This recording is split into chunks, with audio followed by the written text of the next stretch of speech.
नमस्कार दोस्तों, स्वागत है आप सभी का आपके अपने YouTube channel A to Z exams पर। तो दोस्तों मैं हूं जयेश पंचाल और आज की वीडियो लाया हूं मैं पीटीटी बीएसटीसी रीट वनपाल वन रक्षक 2021 के लिए। बहुत ही इंपॉर्टेंट वीडियो है, महत्वपूर्ण प्रश्नोत्तरी है राजस्थान की जलवायु एवं मृदा के बारे में। राजस्थान की जलवायु एवं मृदा का जो यह पार्ट फर्स्ट है वह आज हम पढ़ेंगे, जिसमें 1 से लगाकर 25 तक प्रश्न है, 1 से 25 प्रश्न है इंपॉर्टेंट। और सेकंड पार्ट में फिर हम आगे उसका करेंगे।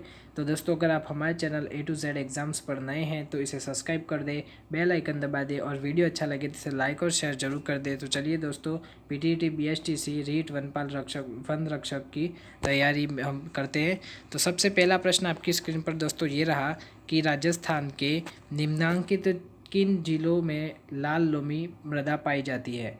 राजस्थान के निम्नांकित किन जिलों में लाल लोमी मृदा पाई जाती है, रेड लोम यानी कि, ठीक है। तो आपके सामने ऑप्शन है, फर्स्ट ऑप्शन है दोस्तों कि उदयपुर कोटा, दूसरा है भीलवाड़ा अजमेर, तीसरा बांसवाड़ा डूंगरपुर और चौथा जयपुर दौसा। तो 4 ऑप्शन है। अब पूछा है राजस्थान में निम्नांकित किन जिलों में से लाल लोमी यानी कि जो लाल कलर की लोमी होती है, मतलब मिट्टी होती है, वह पाई जाती है। तो वह हो जाएगा दोस्तों दक्षिणी राजस्थान के 2 जिले हैं, डूंगरपुर बांसवाड़ा, जो कि उदयपुर संभाग में है।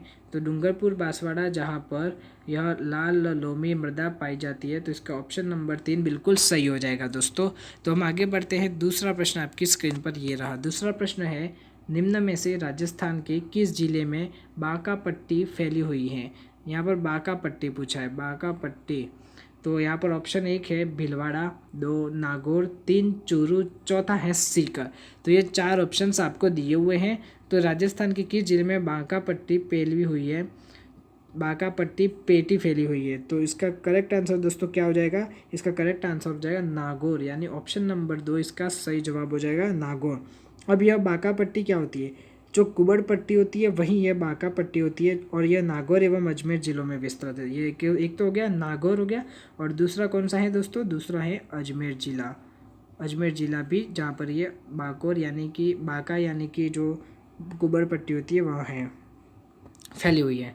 आगे हम बढ़ेंगे दोस्तों तीसरे प्रश्न की तरफ। अगर आप हमारे चैनल पर नए हैं तो इसे सब्सक्राइब कर दें, वीडियो अच्छा लग रहा है तो इसे लाइक और शेयर जरूर कर दें, क्योंकि मोस्ट इंपॉर्टेंट क्वेश्चन की प्रश्नोत्तर ये पीटीईटी और बीएसटीसी के छात्र और रीट के छात्रों के लिए बहुत ही ज़्यादा इंपॉर्टेंट है यह प्रश्नोत्तरी, जो कि हमारे एग्जाम्स में पूछे गए यहाँ से प्रश्न और आने की पूरी संभावना भी है। आगे हम तीसरा प्रश्न की बात करें, भारत के मरुस्थलीकरण एवं भू अवनयन एटलस यानी इसरो 2007 के अनुसार राजस्थान में मरुस्थलीकरण से प्रभावित क्षेत्र है। मरुस्थलीकरण से प्रभावित कितना प्रतिशत क्षेत्र है, इसरो 2007 का जो वो रिपोर्ट है उसके अनुसार। तो इसमें 70%, 67%, 65% और 59% ऑप्शंस दिए हुए हैं। तो इसका करेक्ट आंसर क्या हो जाएगा दोस्तों, ऑप्शन नंबर जो सेकंड है यानी कि 67%, वह इसका करेक्ट आंसर हो जाएगा दोस्तों। सेकंड वाला जो ऑप्शन है 67%, यह बहुत ही मतलब कि राइट आंसर है। और दोस्तों बता दूं कि यह बहुत ही इंपॉर्टेंट है, क्योंकि यह पूछा जा चुका है सेकंड ग्रेड परीक्षा में। 2016 की जो सेकंड ग्रेड परीक्षा का पेपर है उसमें यह प्रश्न पूछा जा चुका है। 67%, तो यानी कि भारत में मरुस्थलीकरण एवं भू अवनयन एटलस के अनुसार राजस्थान में मरुस्थलीकरण से प्रभावित क्षेत्र है 67%। बहुत ही इंपॉर्टेंट प्रश्न है दोस्तों ये, मरुस्थलीकरण से प्रभावित क्षेत्र राजस्थान का कितना है, तो 67% इसका आंसर हो जाएगा। आगे चौथा प्रश्न दोस्तों आपकी स्क्रीन पर ये रहा। बहुत ही सिंपल सा प्रश्न है, मावट वर्षा जिनसे होती है वह है। मावट वर्षा किनसे होती है, उष्णकटिबंधीय चक्रवात से होती है, दक्षिणी पश्चिमी मानसून से होती है, पश्चिमी विक्षोभ से होती है, या लौटता हुआ मानसून से होती है। 4 ऑप्शन आपके सामने चौथे प्रश्न के दिए हुए हैं। तो इसका करेक्ट आंसर क्या हो जाएगा दोस्तों, पश्चिमी विक्षोभ, यानी कि पश्चिमी विक्षोभ से होती है यह जो मावट होती है, मावट वर्षा, जो कि पश्चिमी विक्षोभ से होती है दोस्तों। अब हम आगे बढ़ेंगे 5वें प्रश्न की तरफ दोस्तों। 5वां प्रश्न आपकी स्क्रीन पर ये रहा कि राजस्थान का निम्न में से कौन सा क्षेत्र अत्यधिक नम है। राजस्थान का निम्न में से कौन सा क्षेत्र अत्यधिक नम है। ऑप्शन 1 है हाड़ौती, 2 है मेवात, 3 है बांगड़ और चौथा है बांसवाड़ा। 4 हैं ऑप्शंस आपके सामने। तो इसका करेक्ट आंसर क्या हो जाएगा दोस्तों, करेक्ट आंसर हो जाएगा ऑप्शन नंबर 1 यानी कि हाड़ौती। हाड़ौती इसका जो है वह करेक्ट आंसर हो जाएगा दोस्तों। आगे बढ़ेंगे हम छठे प्रश्न की तरफ। छठा प्रश्न है, क्षेत्रफल की दृष्टि से राजस्थान का सबसे बड़ा कृषि जलवायु खंड कौन सा है। पूछा है कृषि जलवायु खंड, कृषि जलवायु खंड कौन सा है। ऑप्शंस आपके सामने दिए हुए हैं। ऑप्शन पहला है आंध्र दक्षिणी मैदानी खंड, दूसरा है शुष्क पश्चिमी मैदानी खंड, तीसरा बाढ़ संभाव्य पूर्वी मैदानी खंड और चौथा है सिंचित उत्तर पश्चिमी मैदानी खंड। यह 4 ऑप्शंस दिए हुए छठे प्रश्न में। तो इसका करेक्ट आंसर क्या हो जाएगा दोस्तों? क्षेत्रफल की दृष्टि से राजस्थान का सबसे बड़ा कृषि जलवायु खंड कौन सा है? तो इसका करेक्ट आंसर हो जाएगा ऑप्शन नंबर सेकंड, यानी कि शुष्क पश्चिमी मैदानी खंड इसका करेक्ट आंसर हो जाएगा। दोस्तों हम आगे बढ़ेंगे 7वें प्रश्न की तरफ। 7वां प्रश्न है आपकी स्क्रीन पर कि राजस्थान के किस जिले में सर्वाधिक वर्षा होती है? सर्वाधिक वर्षा का जिला पूछा है दोस्तों, स्थान नहीं पूछा है, याद रहे, जिला पूछा है। तो सर्वाधिक कौन से जिले में वर्षा होती है, औसत वर्षा होती है? ऑप्शन 1 है बांसवाड़ा, जो कि दक्षिणी राजस्थान का जिला है। डूंगरपुर वहाँ भी दक्षिणी राजस्थान का है। झालावाड़ पूर्वी और बारां भी। तो इसका करेक्ट आंसर कौन सा हो जाएगा दोस्तों? बांसवाड़ा, डूंगरपुर, झालावाड़, बारां, इसमें से कौन सा होगा करेक्ट आंसर? इसका करेक्ट आंसर हो जाएगा दोस्तों झालावाड़। तो झालावाड़ इसका करेक्ट आंसर है। ऑप्शन नंबर 3 इसका सही जवाब हो जाएगा। औसत वर्षा सर्वाधिक कहाँ पर होती है? तो झालावाड़ में होती है। आगे है दोस्तों 8वां प्रश्न आपके सामने है। बहुत सिंपल प्रश्न है। खड़ीन वर्षा जल संग्रहण की परंपरागत विधि पाई जाती है। यहाँ पर खड़ीन वर्षा जल संग्रहण, यह जो है जल संग्रहण की एक परंपरागत विधि है जिसको खड़ीन कहते हैं। तो वहाँ किस जिले में है? ठीक है, तो झालावाड़ में पाई जाती है, या अलवर में, जैसलमेर में, या सीकर में। 4 ऑप्शन आपके सामने है। तो इसका करेक्ट आंसर क्या हो जाएगा दोस्तों? इसका करेक्ट आंसर हो जाएगा जैसलमेर। जैसलमेर ऑप्शन नंबर 3, जो कि वहाँ पर क्या है कि जैसलमेर में पानी की बहुत ही समस्या होती है, बारिश होती नहीं है, होती है लेकिन कम के बराबर या न के बराबर होती है। तो वहाँ पर क्या करते हैं लोग? खड़ीन नामक परंपरागत विधि है जिसमें स्टोर करते पानी को, सेव रखते हैं, और यह है जैसलमेर में खड़ीन वर्षा जल संग्रहण विधि, जैसलमेर में काफ़ी फेमस है। आगे हम बात करेंगे 9वें प्रश्न की दोस्तों। 9वां प्रश्न आपकी स्क्रीन पर है। राजस्थान में शीतकाल में होने वाली वर्षा मावठ किन कारणों से होती है? अब कारण पूछा है, यानी कि कारण क्या है जो मावठ वर्षा होती है? हमने पहले पढ़ा था, प्रश्न आया था। और अब है कि राजस्थान में शीतकाल में होने वाली वर्षा मावठ किन कारणों से होती है? तो इसका करेक्ट आंसर हमको बताना है। ऑप्शन पहले देख लेते हैं। पहला ऑप्शन है कि दक्षिणी पश्चिमी मानसूनी हवाओं के कारण, पश्चिमी विक्षोभ के कारण, पछुआ हवाओं के कारण, या हिमालय से टकराकर। देखिए चौथा ऑप्शन, हिमालय से टकराकर वापस लौटती मानसूनी हवाओं के कारण। तो इसका करेक्ट आंसर क्या हो जाएगा दोस्तों?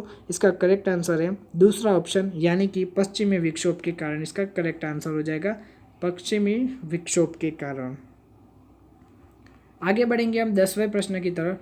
10वां प्रश्न आपकी स्क्रीन पर ये रहा दोस्तों कि निम्न में से किस जिले में औसत वर्षा सबसे अधिक होती है? किस जिले में औसत वर्षा सबसे अधिक होती है? जो निम्न दिए हुए हैं, सिरोही, उदयपुर, कोटा या झालावाड़। 4 ऑप्शन है आपको 10वें प्रश्न में दिए हुए हैं। तो निम्न में से किस जिले में औसत वर्षा सबसे अधिक होती है?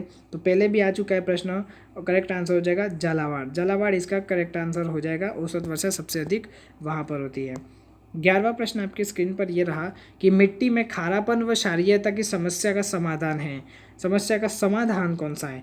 शुष्क कृषि, खेतों में जिप्सम का प्रयोग, वृक्षारोपण, या समोच्च रेखाओं के अनुसार कृषि। यहाँ पर मिट्टी में खारापन व क्षारीयता की समस्या का समाधान कौन सा हो जाएगा? खेतों में जिप्सम का प्रयोग। तो इसका दूसरा जो ऑप्शन है, खेतों में जिप्सम का प्रयोग, वह बिल्कुल करेक्ट आंसर हो जाएगा आपके लिए। तो हम आगे बढ़ेंगे 12वें प्रश्न की तरफ। 12वां प्रश्न आपकी स्क्रीन पर ये रहा दोस्तों। इससे पहले बता दूं, आप अगर हमारे चैनल पर नए हैं तो सब्सक्राइब कर दीजिए। वीडियो अच्छा लग रहा है तो लाइक और शेयर अपने दोस्तों में कर दें।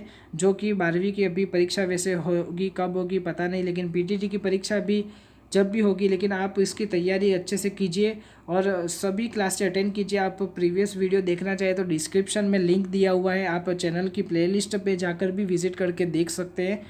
और हमारे जो इंडिया जीके का भी हमारी क्लासें लगी हुई है पहले से, वहाँ पर भी आप देख सकते हैं।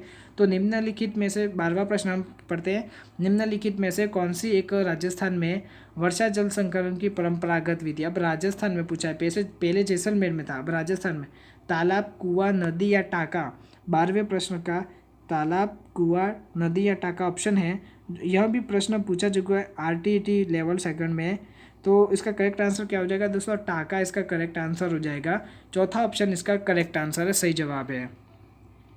तो दोस्तों हम 13वां प्रश्न की बात करें। उत्तरी भारत में शीतकालीन वर्षा का कारण क्या है? उत्तरी भारत का जो है उत्तरी भाग है, तो वहाँ पर शीतकालीन वर्षा का कारण क्या है? ऑप्शन है दक्षिणी पश्चिमी मानसून, पश्चिमी चक्रवाती विक्षोभ, शीतलहर या उपयुक्त सभी, या आरटी लेवल सेकंड 2011 की परीक्षा में पूछा जा चुका है प्रश्न। तो इस 13वें प्रश्न का जो करेक्ट आंसर हो जाएगा दोस्तों पश्चिमी चक्रवातीय विक्षोभ, यानी कि ऑप्शन नंबर सेकंड इसका सही जवाब हो जाएगा। पश्चिमी चक्रवातीय विक्षोभ इसका करेक्ट आंसर है। 14 क्वेश्चन है कि वर्षा जल संग्रहण लाभदायक है। वर्षा जल संग्रहण जो कि लाभदायक है सिंचाई के लिए, कृषि के लिए, जल विद्युत उत्पादन के लिए और भूमिगत जल स्तर सुधारने के लिए। देखिए वर्षा जल वैसे तो सभी के लिए इम्पोर्टेंट है, इन सारे कामों के लिए, लेकिन जो चौथा है भूमिगत जल सुधारने के लिए बहुत ही इम्पोर्टेंट है। भूमिगत जो जल यानी कि भूमिगत यानी कि भूमि के अंदर का जो जल है उसको सुधारने के लिए, उसकी स्थिति को वर्षा जल संग्रहण बहुत लाभदायक है। आगे हम बढ़ेंगे 15वां प्रश्न की तरफ। 15वां प्रश्न है आपकी स्क्रीन पर कि किस स्थान की जलवायु के निर्धारक घटक कौन से हैं। किसी स्थान की जलवायु के निर्धारक घटक कौन कौन से हैं। तो तापक्रम, आर्द्रता, वर्षा, वायुवेग, वायुदाब या उक्त सभी। तो 15वें प्रश्न का करेक्ट आंसर दोस्तों जो कि हो जाएगा हमारा उक्त सभी, इसका सही जवाब हो जाएगा। चौथा ऑप्शन इसका सही जवाब है। ये सभी कारण है, निर्धारक है, घटक है किसी स्थान की जलवायु के। 16वां प्रश्न आपकी स्क्रीन पर ये रहा। 16वां प्रश्न है कि तापक्रम में प्रायः एक रूपता, तापक्रम में प्रायः एक रूपता, अपेक्षाकृत अधिक आर्द्रता एवं सामयिक वर्षा राज्य के किस भूभाग की विशेषता है। उत्तरी राजस्थान की, अरावली का पर्वतीय पश्चिमी भाग, अरावली का पूर्वी भाग या बांगड़ प्रदेश। 16वें का प्रश्न का करेक्ट आंसर हो जाएगा अरावली का पूर्वी भाग, यानी कि ऑप्शन नंबर 3 इसका करेक्ट आंसर हो जाएगा। ऑप्शन नंबर 3 इसका जो है वह करेक्ट आंसर है, अरावली का पूर्वी भाग। 17वां प्रश्न आपकी स्क्रीन पर ये रहा मित्रों कि राजस्थान में गर्मी के मौसम में चलने वाली शुष्क व अति गर्म हवाओं यानी कि लू की दिशा क्या रहती है। तो इसका करेक्ट आंसर क्या है, पहले ऑप्शन देख लेते हैं। पूर्व से पश्चिम की ओर, पूर्व से पश्चिम की ओर, पूर्व से पूर्व की ओर, पश्चिम से पूर्व की ओर, उत्तर से दक्षिण की ओर या दक्षिण से उत्तर की ओर। तो इसका जो करेक्ट आंसर है वह हो जाएगा दोस्तों पश्चिम से पूर्व की ओर, इसका करेक्ट आंसर हो जाएगा। राजस्थान में गर्मी के मौसम में चलने वाली शुष्क व अति गर्म हवाओं की दिशा क्या रहती है। तो ये हो गया दोस्तों 17वां प्रश्न। 18वां प्रश्न आपकी स्क्रीन पर ये रहा कि 21 जून को सूर्य किस रेखा पर लंबवत चमकता है। 21 जून को सूर्य किस रेखा पर लंबवत चमकता है। कर्क रेखा या मकर रेखा, भूमध्य रेखा या ग्रीनविच रेखा। तो इसका करेक्ट आंसर क्या हो जाएगा दोस्तों, कर्क रेखा, जो कि राजस्थान के ही जिले बांसवाड़ा से गुजरती हैं। तो यह कर्क रेखा जो कि 21 जून को सूर्य किस रेखा पर लंबवत चमकता है, तो कर्क रेखा पर चमकता है। आगे है 19वां प्रश्न दोस्तों। 19वां प्रश्न बताऊं उससे पहले आपको बता दूं कि अगर आप पीटीटी बीएसटीसी की परीक्षा दे रहे तो ध्यानपूर्वक जीके का जो पार्ट होगा उसको ध्यानपूर्वक से करें, क्योंकि यहाँ पर अक्सर गलत होने की संभावना रहती है। कई सारे क्वेश्चंस आते हुए भी गलत हो जाते हैं और आपको सही से और एकदम डीपली पढ़नी होगी जीके, यानी क्योंकि आप सभी जानते हैं कि जीके बहुत ही बड़ी है, यानी कि ख़त्म नहीं होती है, कहीं से भी प्रश्न आ सकता है, कोई गारंटी नहीं है। हाँ वैसे उन्होंने जो टॉपिक दिया है राजस्थान जीके का, लेकिन उसके आगे मतलब बाहर से भी आ सकता है, ऐसा नहीं है। तो आप अच्छे से पढ़िए सारे प्रश्न, हम भी प्रश्नोत्तरी जो दे रहे बहुत ही इंपॉर्टेंट है, आप इसे भी पढ़ते रहिए। आगे हम बढ़ते हैं 19वां प्रश्न, जैसे कि हमने अभी बताया अक्टूबर नवंबर में राजस्थान में मानसून प्रत्यावर्तन के समय मानसूनी हवा यानी लौटते हुए मानसून के प्रवाह की दिशा क्या रहती है। तो यानी दक्षिण से पूर्व से उत्तर पश्चिम, उत्तर पश्चिम से दक्षिण पूर्व, दक्षिण पश्चिम से उत्तर पूर्व या उत्तर पूर्व से दक्षिण पश्चिम। तो इस चौथे प्रश्न का जो करेक्ट आंसर है दोस्तों वह हो जाएगा पश्चिम से पश्चिम से नहीं, हाँ उत्तर पश्चिम से दक्षिण पूर्व, यानी कि उत्तर पश्चिम से दक्षिण पूर्व। ऑप्शन नंबर सेकंड इसका सही जवाब है। यह अक्टूबर नवंबर की बात है, ठीक है। अब है 20वां प्रश्न। 20वां प्रश्न आपकी स्क्रीन पर है कि निम्न में से कौन सा जलवायु क्षेत्र राजस्थान में नहीं है। उष्णकटिबंधीय शुष्क जलवायु क्षेत्र, आंध्र जलवायु प्रदेश या उप आंध्र जलवायु प्रदेश या उक्त कोई नहीं। तो 20वें प्रश्न का करेक्ट आंसर हो जाएगा दोस्तों उक्त कोई नहीं। इसमें से जलवायु क्षेत्र राजस्थान में कोई भी नहीं है, तो इसका करेक्ट आंसर है चौथा ऑप्शन कोई नहीं। आगे है 21वां प्रश्न आपकी स्क्रीन पर कि राजस्थान में आपेक्षिक आर्द्रता सर्वाधिक कहाँ होती है। आपेक्षिक आर्द्रता सर्वाधिक कब होती है, तो कब होती है दोस्तों सर्वाधिक? जून जुलाई, जुलाई अगस्त, अगस्त सितंबर या दिसंबर जनवरी। तो इसका करेक्ट आंसर क्या हो जाएगा दोस्तों? जुलाई अगस्त, यानी कि मानसून वाले सीजन में हाईएस्ट जो सर्वाधिक रहती है आर्द्रता, तो जुलाई अगस्त में अत्यधिक वर्षा गिरती है तब।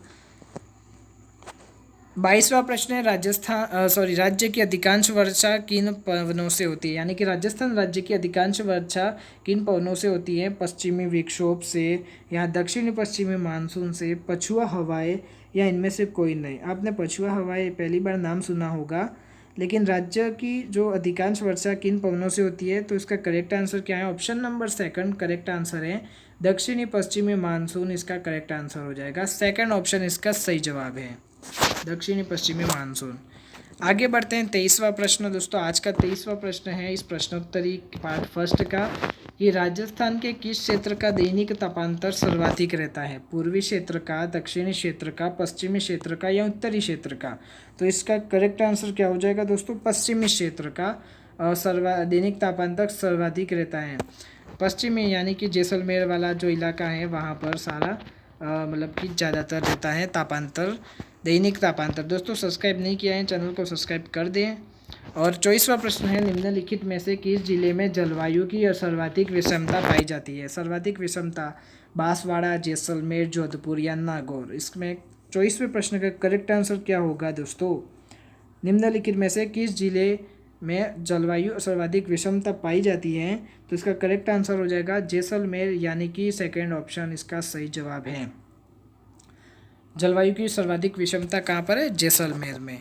आगे दोस्तों है 25वां प्रश्न, और जो हमारी फर्स्ट पार्ट है उसका भी लास्ट प्रश्न है कि प्राकृतिक वनस्पति के वितरण को प्रभावित करने वाला सबसे महत्वपूर्ण कारक कौन सा है? प्राकृतिक वनस्पति के वितरण को प्रभावित करने वाला सबसे महत्वपूर्ण कारक कौन सा है? ऑप्शन है धरातलीय स्वरूप, जलवायु, मिट्टी या जैविक कारक। 4 ऑप्शन आपके सामने है। तो प्राकृतिक वनस्पति के वितरण और को प्रभावित करने वाला सबसे महत्वपूर्ण कारक हो जाएगा आपके जलवायु। जलवायु इसका करेक्ट आंसर हो जाएगा। ऑप्शन नंबर सेकंड इसका सही जवाब है। तो दोस्तों अगर आप हमारे चैनल पर नए हैं तो इसे सब्सक्राइब कर दें, बेल आइकन दबा दें, और वीडियो अच्छा लगे तो इसे अपने दोस्तों में, अपने सारे जो सहपाठी हैं उनमें शेयर कर दे जो पीटीईटी, बीएसटीसी और रीट वनपाल वन रक्षक की तैयारी कर रहे हैं, क्योंकि यहाँ प्रश्नोत्तरी काफ़ी इंपॉर्टेंट होने वाली है उनके लिए। राजस्थान की जलवायु एवं मृदा यानी कि climate and soils of Rajasthan के बारे में हमने आज पढ़ा, जो कि पार्ट फर्स्ट था, और सेकेंड पार्ट हम आगे पढ़ेंगे कल के वीडियो में। तो दोस्तों चैनल से जुड़े रहिए, और पीटीईटी की संबंधित सारी जानकारी आपको हमारे चैनल से मिलती रहेगी, जैसे कि फॉर्म भरने से लेकर आखिरी रिफंड तक का सारा प्रोसेस हम आपको इस चैनल पर दिखाते रहेंगे, बताते रहेंगे आपको। इसलिए चैनल से जुड़ जाइए और चैनल को सब्सक्राइब कर दें, बेल आइकन दबा दें। बहुत बहुत धन्यवाद दोस्तों आपका। जय हिंद, जय भारत।